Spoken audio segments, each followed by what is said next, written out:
It's not your fault that you're not a millionaire. Most of your future success has already been determined by the factors that are out of your control. Could you choose what country to be born in? Could you choose your biological parents? Could you choose to be tall, smart, or good looking? No! So stop patronizing yourself and focus on the things that you can actually change.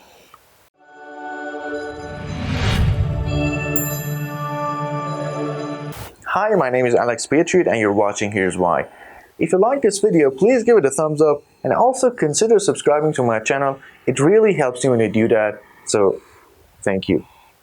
For the vast majority of the world's population, success translates into money, fame, power, and status. It's safe to say that television and social media have had a significant role in doing this, by glorifying luxurious lives of rich people. Also, people are made to believe that anyone can get there, and if they can, there's either something wrong with them or that they are lazy or dumb or something. A huge business has also been created around this idea too. Motivational speeches, books, seminars, you name it. But the truth is that people are not born equal, and the most important factors that determine your success or quality of life are out of your control.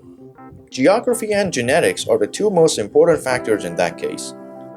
In terms of geography, there are two sides to it, micro and macro. If you're born in Africa, for example, the odds are stacked against you, versus if you're born in Western Europe, for example, where one has to go through fewer obstacles. The exact place you were born and grew up in matters a lot. Your continent, your country, your state or province, your region, and your town. Even the neighborhoods are important, all of which are factors you can't change, especially during your development stages. Of course, there are many other factors that can stack up to affect your life too, like what party or president is in office right now, and their foreign policy, the financial and economic laws and regulations, tax rates, foreign trade agreements, and so on. As a rule of thumb, if you're born in these countries, then you're relatively better off than most people in the world. If not, then it depends on the city, town, neighborhood, the financial status of your family, and your education. However, this doesn't translate into absolute success and comfort. It only means that you have fewer obstacles in life to tackle, and there are still other factors at play. Genetics also play a huge role. Being noticeably good looking or smart, being good at sports or arts or leadership can be the difference between living in poverty or comfort. Now let's dig a little bit deeper. Being born in more developed and richer countries with stronger democracies and with a smaller and more homogeneous population means you'll most likely have a high quality of life. Look at Norway, Denmark, Luxembourg, Qatar, UAE, and Switzerland, for instance. How often do you hear anyone complaining in these countries? Not very often, I guess. Now, in the opposite scenario, the bigger and more diverse the population, the poorer the country, and the less democratic it is, the lower your quality of life will be.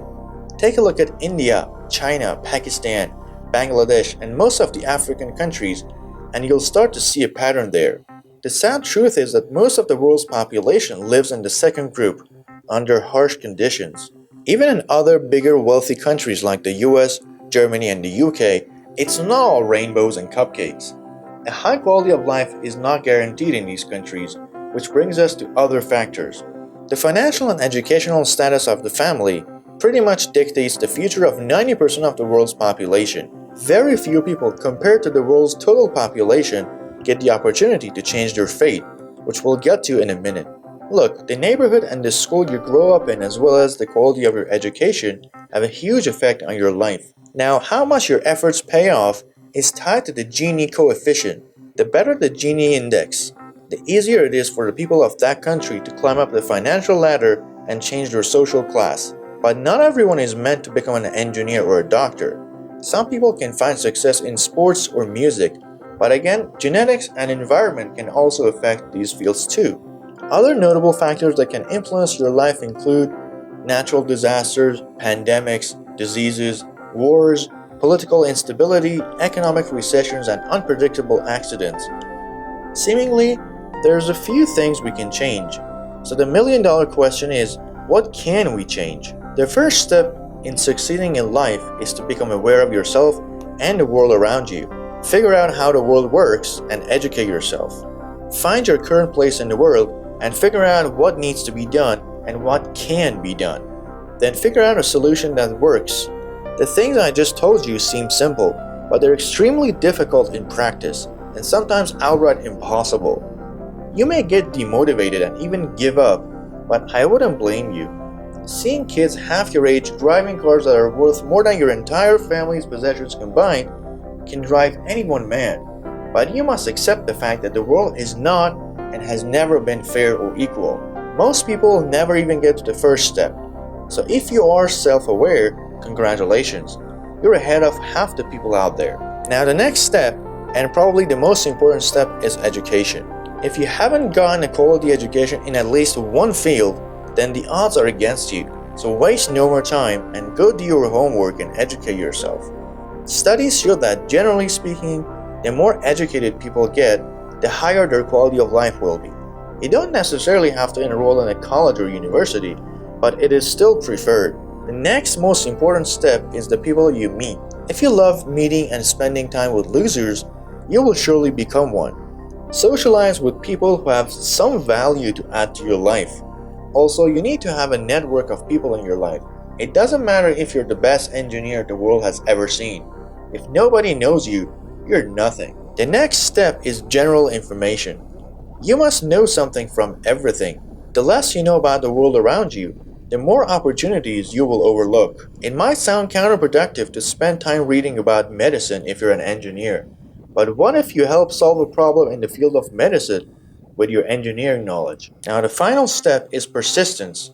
Once you find your path and have faith that it is the right path, persistence and consistency should become your life's mission. And while you're at it, keep upgrading your skills and knowledge so that maybe someday you will make it. And I'm not talking about becoming a millionaire or something. If you're at least better off than your parents and are setting your future generations up for success, then I think you've made it. Congratulations. Now, some people might get the idea that if you're born in the right place at the right time, then it's a one-way ticket to success and comfort. But even if you inherit kingdoms, you'll still need to know how to maintain it, because history is filled with idiots who have inherited oceans of wealth and power, but have reduced them all to dust. On the other hand, I can name hundreds of people who have inherited nothing but have changed the fate of all of humanity for the better.